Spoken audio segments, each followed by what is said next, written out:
Friends, good morning. Welcome back to our channel.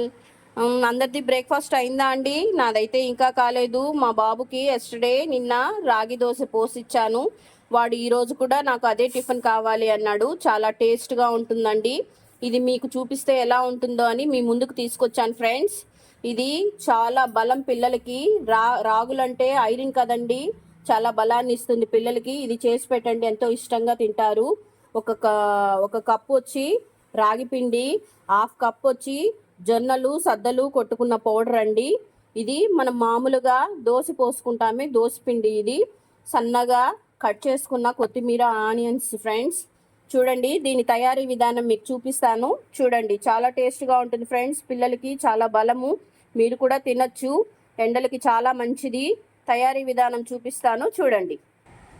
చూడండి friends, రాగి పిండి, జొన్న పిండి, బియ్యం పిండి మూడింటిని ఇలా కలుపుకున్నాను. సాల్ట్, సోడా వేసి మనం దోశ ఎలా పోస్తామో అలా కలుపుకున్నాను. ఇప్పుడు దీన్ని మనం దోశలాగా పోస్తాము. చూడండి.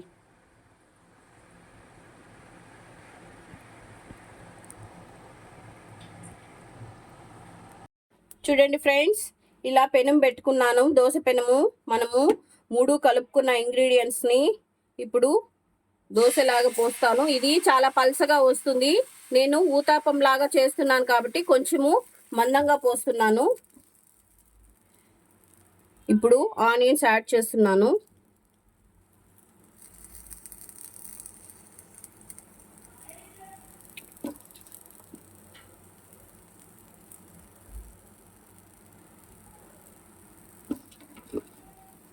ఆనియన్స్ యాడ్ చేసిన తర్వాత మనము గెరిటితో వాటిని ఇలా ప్రెస్ చేయాలండి.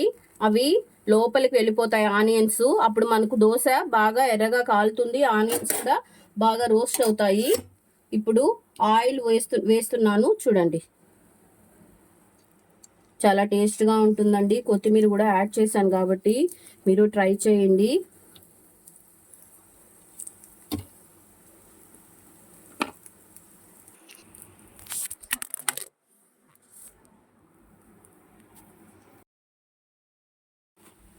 చూడండి ఫ్రెండ్స్, బాగా కాలిపోయింది.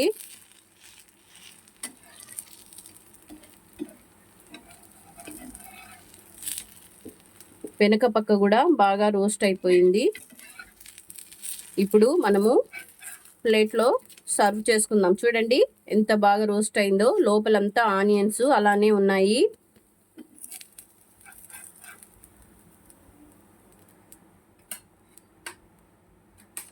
దీనికి పల్లీల చట్నీ యాడ్ చేసుకుంటే చాలా టేస్ట్గా ఉంటుంది.